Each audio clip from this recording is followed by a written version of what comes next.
السلام عليكم ورحمة الله وبركاته. كم زرت هردفتو يوتيوب channel هاتيكا ورو أنا رفو بيكينا كان رفتاني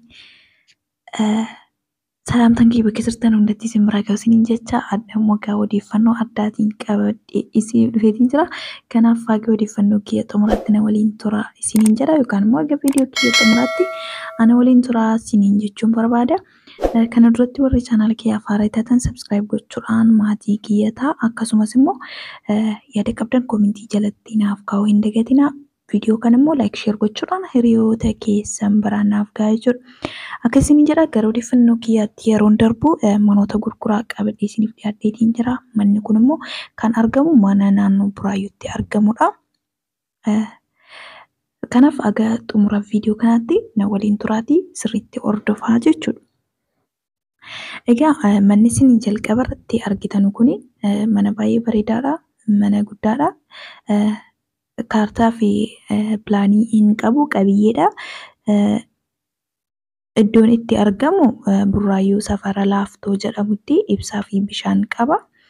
Kaarii 190 irratti argama. Gatiin miliyoona 2 jedhu. Garuu waliif galama gatiin. Akkasidha dirdirii yookaan ni qabaa jechuudha. Akkasidha abbaan mana kana bitachuu barbaadan komentii jalatti nan fedha jechuudhaan barreessaa. Ani lakkoofsa achi jalatti lakkoofsa abbaa mana kana gurguru achi jalatti isiniif kennaa jechuudha. Abbaa mana kana barbaadan komentii jalatti barreessuu hin dagatinaa. Akkasiin jedha manni inni lammaffaa an qabadhe fi mana isin suuraa kanarratti argaa jirtanudha. Inni kun bakka daldalaa ta'udha.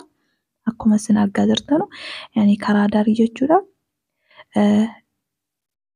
Iddoon daandii koobilii irraa kaartaa fi saayit pilaanii hin qabu. Inni kunillee qabiyyeedha.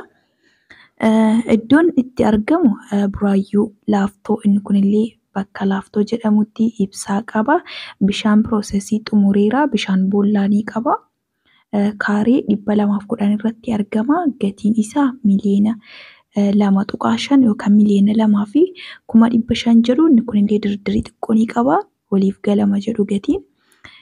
Akkasidha abbaan kanallee bitachuu barbaadan karaa lakkoofsa an isinii kennuutiin dawwaltanii argachuu dandeessu. Abbaan kana bitachuu barbaadan komentii jalatti nan fedha jedha barreessa.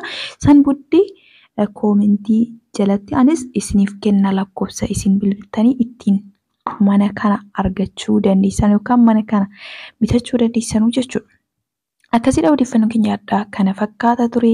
Gara fuulduraatti illee akkan cimee isiniif hojjedhu gara fuulduraatti akkan jabaadhee hojjedhuuf